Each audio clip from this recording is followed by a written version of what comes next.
as an excuse, but change is hard.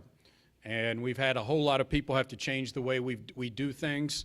And what that has meant is it's brought up some issues that we've had to deal with. Quite candidly, we should have anticipated those problems better than what we did, and we did not do that. And once again, I say that's on me and my team. So, you know, we are fixing those right now. So we have been working towards some short-term solutions, some things that we want to get done to make efficiencies much better, to get our students back in school, and then also some long-term solutions that we will be working on to improve routes as we go forward.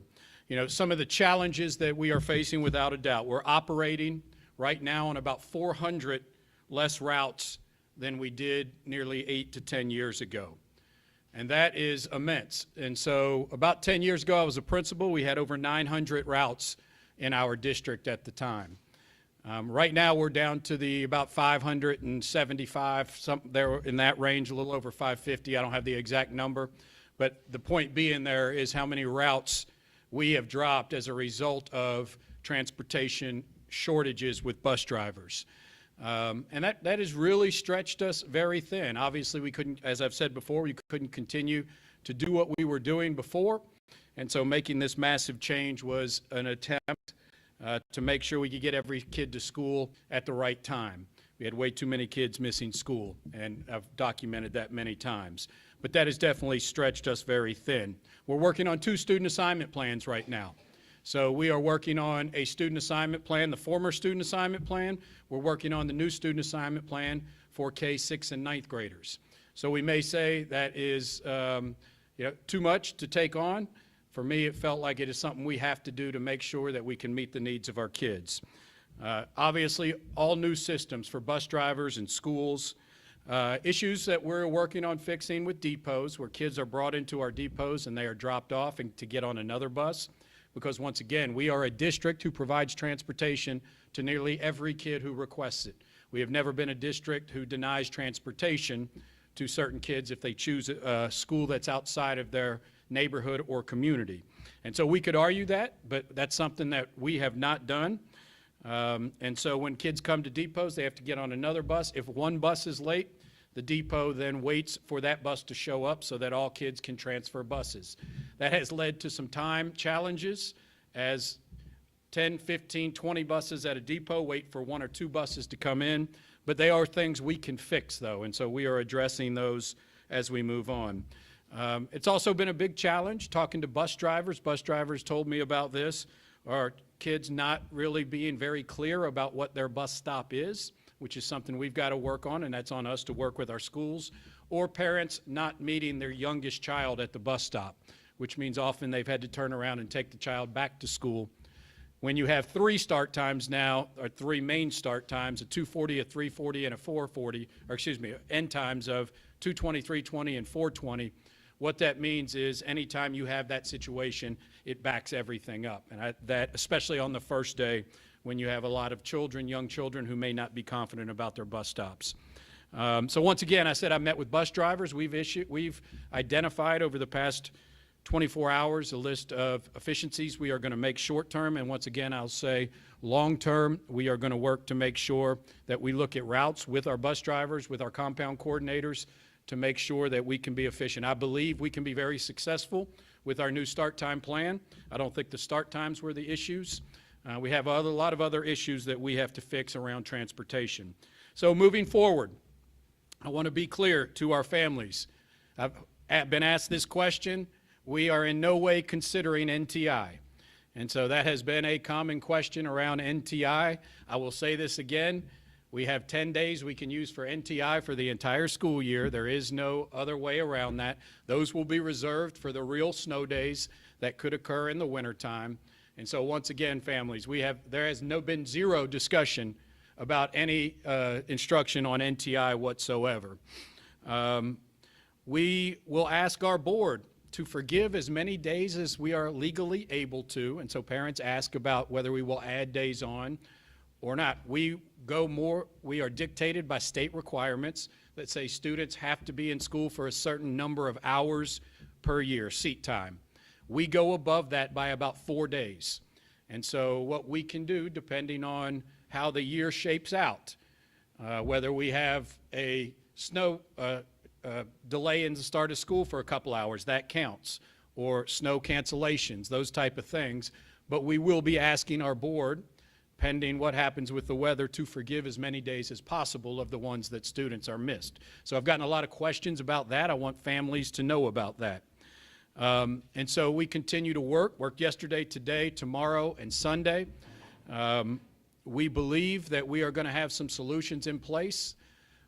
We do know that families want to know about next week. I believe, looking at it and the things that we need to implement with our bus drivers, it could be the middle of next week, but that's what we are shooting for right now. We will have a final decision on that in the next 24 hours to give parents plenty of opportunity to do that. But what we want to make sure that we do, without a doubt, is when we come back, yes, there are still going to be challenges, there are going to be delays, we're working in the same system, but it's going to be much more efficient, and our communication will be much better with families and schools. And so we want to make sure we get that right before we put kids back on a school bus again. And so that is probably the timeline we're looking at. We've got some more work to do this afternoon and tonight before we make a final determination on that, but we'll be getting some information out to families about Monday and Tuesday over the weekend, hopefully by Saturday at the absolute latest, so families know. And so we know that it's been a challenging time for families. It's been a challenging time for us as a district.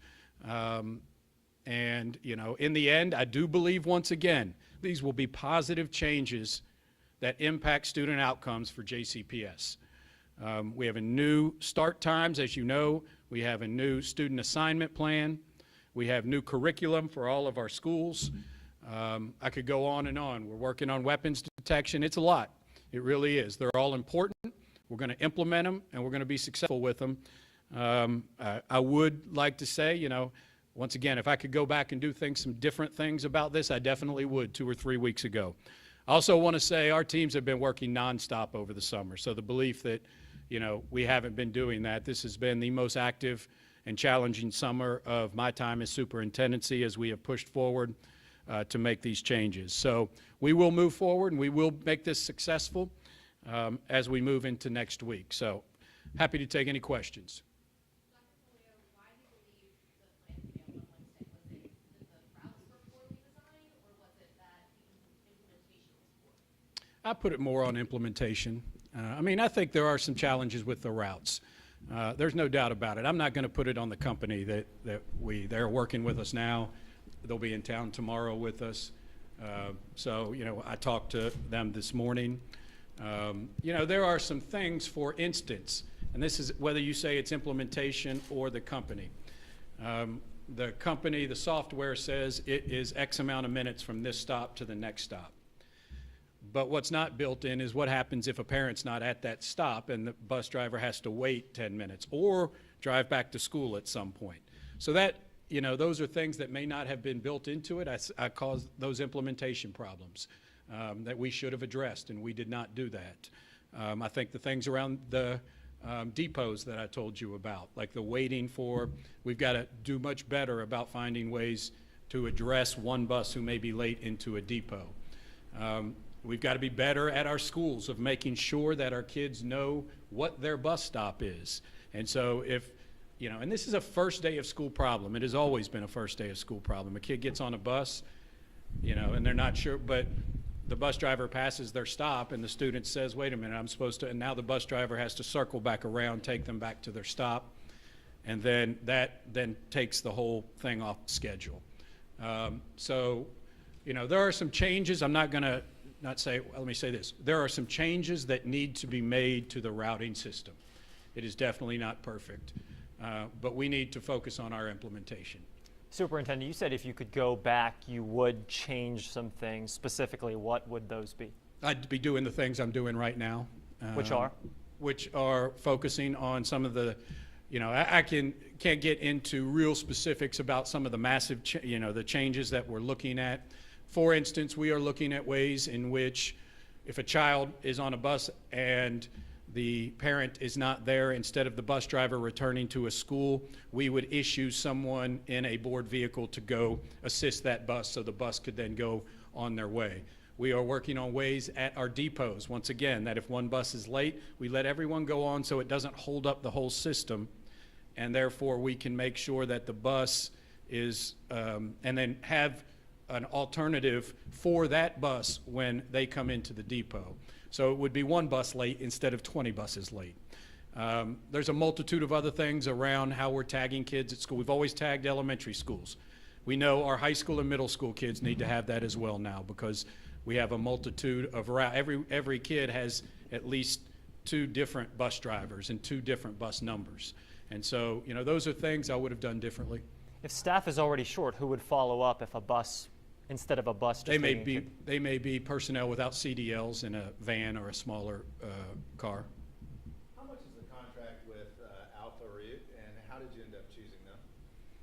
I'm not sure what the number is. I'm sure they can give it to you. My guess is you probably already know that number. But I don't know exactly what that number is. Carolyn, can you get that number? Yeah, we'll get that for you. 265,000? 265,000. And so we always go through an RFP process, a request for proposal, where we ask companies to put in a proposal. You know, we needed folks who could do this. We've been working on the same system for 40 or 50 years. And really all we did was start with our old system from the year before and just change it. And so what happened is when we had 950 bus drivers and bus routes, every year when it got down to 850, we would combine or do double and triple runs, then 750 and then 650. You know, and now we're down to under 600 routes. And so we needed to improve efficiencies. There was no way we could keep doing what we were doing with the amount that we had. So an RFP process was done. We interviewed, go through a process, interviewed anyone who gives a response to us, and then we select a company from there. There's a ton of articles online and TV stories about the issues in Columbus with Alpha Route, and they ended up getting another company with different software because the issues there were so bad starting in September of 2022. We spoke to Alpha Routes about that, and we spoke to Columbus about that specifically. Once again, I think what they said too was their major problem was implementation and how it talked from their computer system to Alpha Route's computer system. So they acknowledged a lot of their problems, but we also know they've been very successful in other districts too. What are you hearing from bus drivers as far as what went wrong and what they need as far as support? Well, I mean, I'll just, you know, we have some of our systems working on very advanced technology. We have other systems that are not working on very advanced technology. Just being candid and self-admitting this. And so, for instance, our bus drivers, when we give them turn-by-turn directions about how to complete a route, it is essentially a sheet of paper that says take a right here, take a left here. I mean, that is their bus route system.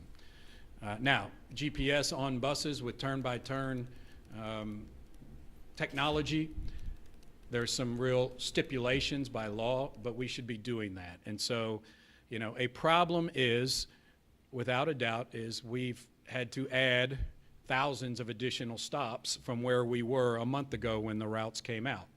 And so every time you do that, you add a stop somewhere along the way, which increases time. But we have to have stops for all kids. And so, you know, we continue to do that right now. And bus drivers may not, with our new system, they're not familiar with, you know, many of them have been doing the same route, the same area of town for 2 decades. And so now they're having to do multiple areas of town around efficiency, and that is causing them to, especially when stops are added, not know where to go. But the bus drivers pretty much told me that the direction on where to go is not necessarily their problem. It is the addition of stops that is the problem. It is not being familiar. It is many times kids not knowing exactly where to be dropped off or them having to circle back. It may kids not knowing their bus stop or their bus number. And then all the things I've shared already about depots and some of the other things. But we're working and looking into some GPS technology.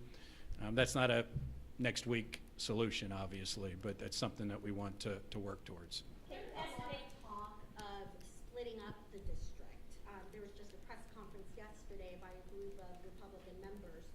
Do you think the district should be split up, and what do you have to say to that? Well, I've answered this in front of committee of Senate and House Education Committee. I'm not aware of any large, like consolidation is not an easy process, but it's a much easier process. You know, deconsolidation, if that's the right word, and I think about the challenges that will come with that. And so I've talked about the difference in this city demographically and socioeconomically. And with the how we would split up a city so that districts would not be 100% destitute by property assessments or, you know, and I guess, or very, very low property assessment and very, very high property assessment would be an enormous challenge, number one. Number two, peeling apart how the district comes apart. So first and foremost, if you said we got to do it in 2 years, every student at Manual has to go somewhere else in their own district. Every student in Mayo has to go somewhere else in their own district. We have so many students who are crossing their, what would be their resides or their district line. Like, how would you possibly peel that apart? And I would be interested to know what the families in the traditional program would say if there is no tradition. So now you're going to have to build 3 traditional programs if that's what the families want. You have alternative schools that we have. Every district has to have those. So instead of 1 or 2, now you're going to have 4, 6, or 8 of those schools. How long is it going to take to build those, and how are you going to? You're going to have 3 transportation systems. I mean, the you know, I don't want to say it's not possible, but I think it would be the most disruptive thing to this community. And I will say once again, I think especially students in high poverty areas would suffer more than anywhere else as a result of that. That's my opinion. You said part of the problem was implementation. For example, you spoke just now of the calculation if parents didn't show up wasn't accounted for as part of the plan. Who does that fall on? Who should be held accountable for those issues not being caught? Or were they caught and those concerns fell on deaf ears? Yeah, well, it's always been an issue, so it's never been an issue. First day, that's why first day is always so challenging.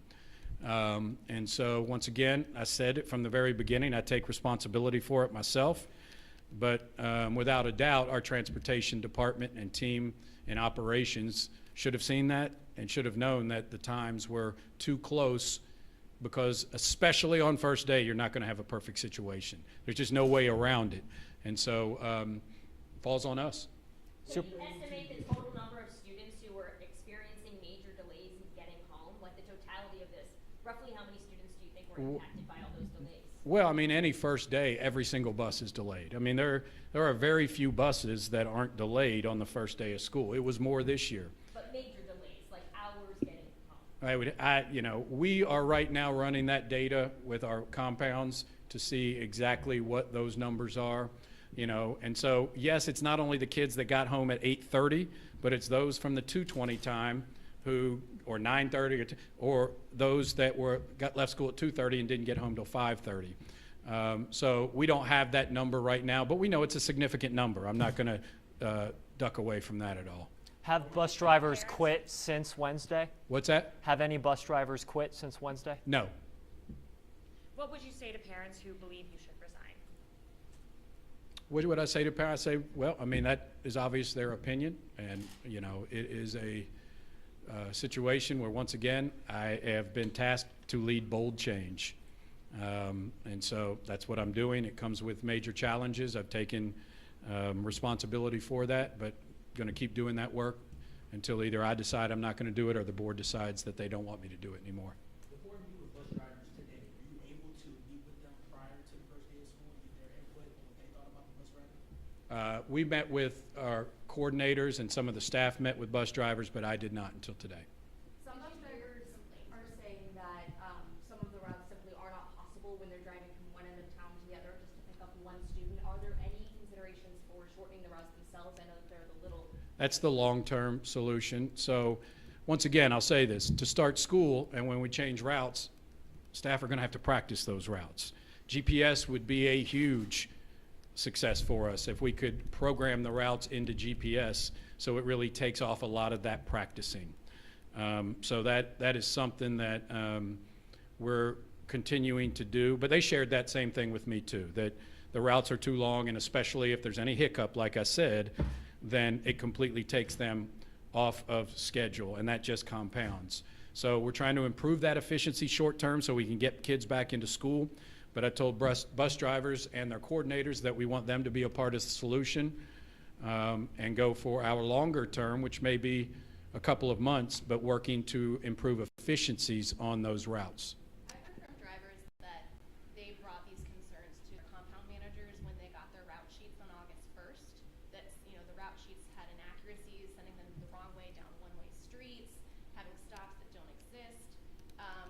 And did you all hear those complaints from managers? And if so, why not just move the school year back a little bit and, you know, work those out? Yeah, I agree. I mean, I talked to John Stovall often about it, and he said that he told me about it, and he did, that there were a lot of concerns. So, I mean, this is not something I don't have conversations with, folks about. And so that was one of the things that I've thought of a lot in my almost nonstop awake hours over the past 4 days. Is that something I should have done?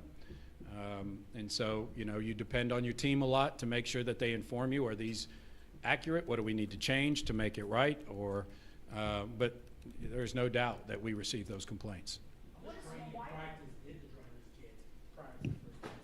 They got more days than we've ever had. We changed their calendar to have five full days of training, which is, I don't know what it was before, but it's more than we've ever had to have 5 days of training. But once again, they're not really saying to me that it's as much the practice as it is some of the implementation things that I've talked about. Did UPS offer help before this week at some other time? Not that I'm aware of. They offered me help yesterday morning. I was in contact with UPS yesterday morning. We've been in contact with them multiple times. So yesterday morning, to my knowledge, was the first, but I'm not sure if they reached out to someone else. Have those talks developed? Yes. In what way? That we're collaborating with them on some efficiencies, especially things like the GPS system, things like that, how they have tracking for, the packages and things that they do. I'm not going to say I have not been a part of those conversations. So understand that this is not my expertise as far as, our team is meeting with UPS. So I can't say specifically, I've been debriefed afterwards about the conversation, but I can't specifically talk about those conversations. Why isn't the district considering re-implementing the bus delay spreadsheet we used last year so families know that their buses are running behind? So we are going to implement some things around communication, there is no doubt. Those spreadsheets last year, though, were really for pre-planned. So they were the things like, okay, we're missing 75 drivers, and for this week, here are the kids who will be showing up 2.5 hours late to school. I mean, that's what those spreadsheets were for. And so, but there is no question that the communication is something that when we get back on, that we improve that communication with families. How exactly are you planning on improving communication with families going forward? Well, what we want to do is make sure that, first of all, communicating with schools better, schools communicating with us better, and making sure that through the technology we have, we allow parents to know, just like we did last year, when we'd wake up in the morning and tell a bus that, families, bus 1075 is going to be 40 minutes late being picked up. We plan on doing the same thing after school as well. Speaking of communication, I do have to ask, yesterday we heard from a lot of parents that wanted for you to answer questions based on the fiasco that happened. Why were you not available to answer those questions yourself yesterday? And then also, from a viewer, do you think that you should give up the $75,000 raise that you just received in light of the problems? Well, I think that's a good question. I mean, I've gotten a lot on that raise, and here is what I'll say. I mean, I don't think it's any secret. The Courier reported on this that, I have a pension where I can make the same as what I do now. I told the board that, this is not me. I live in the same house, the 1,050 square foot house I did 23 years ago.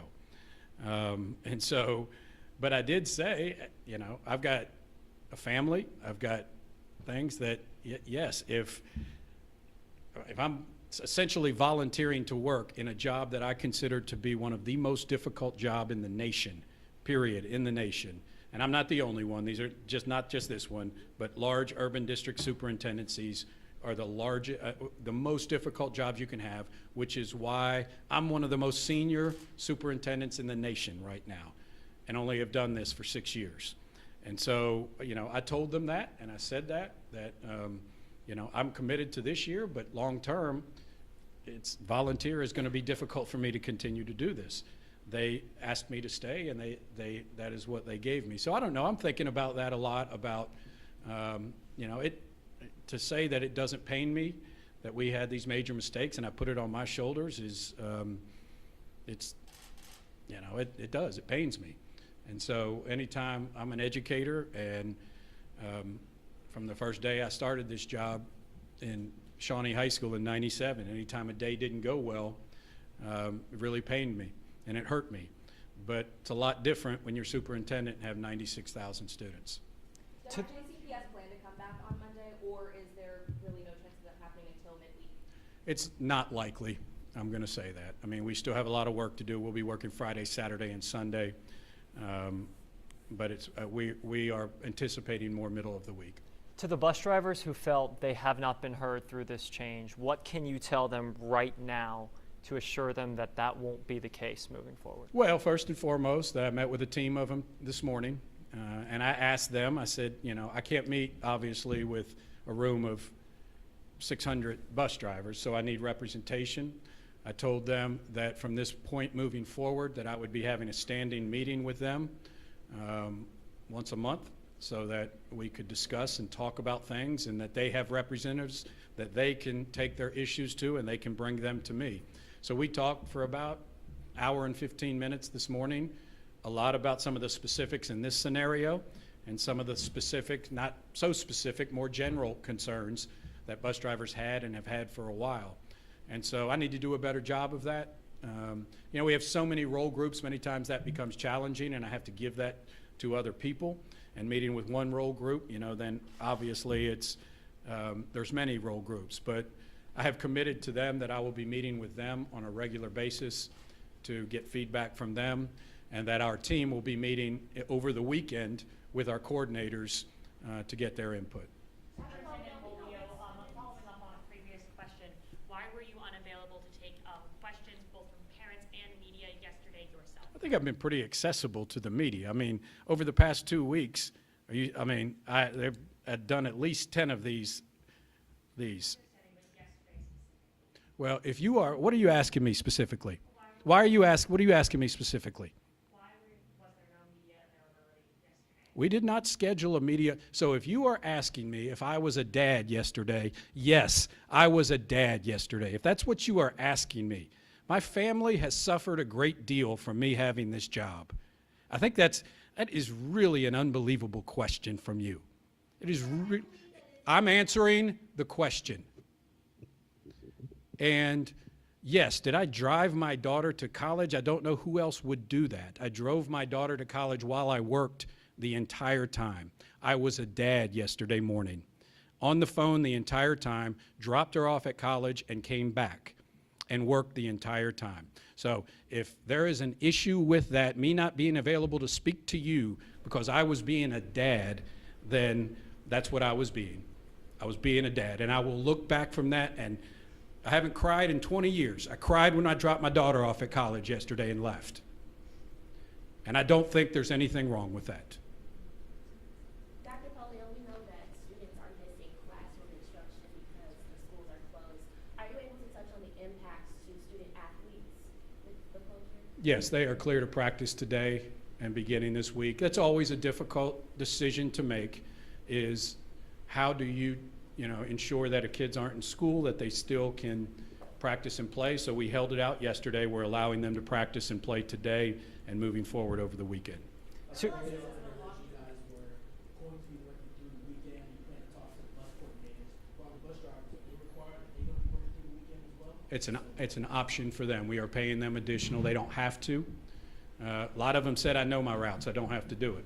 But if that's what they choose to do, they will be paid for that. Superintendent, you had mentioned just now the difficulty. Go ahead. Go ahead. I realize this is an immediate solution, but at what point as a district do we start looking at how we're busing kids all over, we're not charging kids, we let kids choose to go across the county? When does that not become feasible? Most districts aren't that accommodating. I think it's something that we're really going to have to take a look at. And I want to say this, and I want families to know this, that, you know, this, and I don't think we quite understand this, this is a district where we provide transportation to nearly every student who wants it, no matter where they go. That has stretched our district to absolute capacity with the drivers we have. When we had 950 bus drivers or in that neighborhood, it was feasible. With 400 less bus drivers, it is not feasible. We approached that solution last year. There's a couple of options that other cities have taken in. You only transport free and reduced lunch students. You only transport students to their reside schools. And so if you are going outside of your community, you have to provide that transportation. Right now, it is important to note, for the most part, not all of them, but for the most part, the long bus rides are those that are choosing to leave their community and go to a school outside of their community. And so, to answer your question a little more succinctly, if the trend continues the way it is, yes, those are going to be options we're going to have to explore. Go ahead. Students and high school students going to remain on the same bus routes going forward? I'm not aware of that situation. I'd have to ask our folks in transportation. Seems I didn't think they were, but I don't want to comment unless I know that for a fact. It seems you have mentioned both the difficulty of your job and the future of your job multiple times. Repeat that for me again, please. It seems you have mentioned both the difficulty of your position as well as the future of your position multiple times. It seems this is something that's weighed on you, at least even before this. How much has this added to that, and can you expand upon that at all? Without getting too personal, it's weighed on me a great deal over the past several years because it's taken a major toll on my family. I mean, there is no doubt about it. Just from having to answer the question about whether I take my daughter to college or not, to the absolute vitriol that my family has to see on social media, just the nastiness, it really takes a toll. And this is not me, this is nationally. I mean, this is nationally. The amount of superintendents who have quit is immense, to the point where I'm fearful for this community and many of our communities that there will not be many, if any, applications for these jobs moving forward. And so, you know, I get it. We've had to make incredibly tough decisions, I mean, over the past 6 or 7 years. I mean, COVID was absolutely awful when it came to decision making. And the hardest ones are when there's no right decision. And when I say no right decision, I mean half of the population are going to be very upset with you. I mean, there is no way around that. And so that means whatever decision you make, half of the people are going to express their opinions to you in a very animated way. And I'm not saying that's wrong. I'm just saying that's the reality of the job right now. So from COVID, and then taking on, you know, a lot, and even before that, state takeover, teacher sick outs, COVID, the changes we're trying to make around student assignment and things like that, because I'm not someone who is going to just say we're going to do, it's a lot easier as a superintendent to do the status quo. It really is. But it's not what's right for kids. And so, yeah, I mean, it weighs on me a lot. It weighs on me a great deal. But I've invested a lot into this district too. A lot of dog years, I'll be honest with you. I never thought I would have this job. I really didn't. I wanted to be a teacher, and then I wanted to be a principal. And I never thought you know, my wife still tells me, like, why in the world are you doing this? After today's press conference, she'll be very much more upset about why I'm doing this. But yeah, there's no doubt it weighs on me, and it weighs on you too when you're doing it for no additional pay. No, and I make a good salary. I'm not saying that. I really, really do. But it's really difficult when you say you could be making nearly the same whether doing this or not doing this. All right, thank you, everyone. Thanks, guys. Thank you.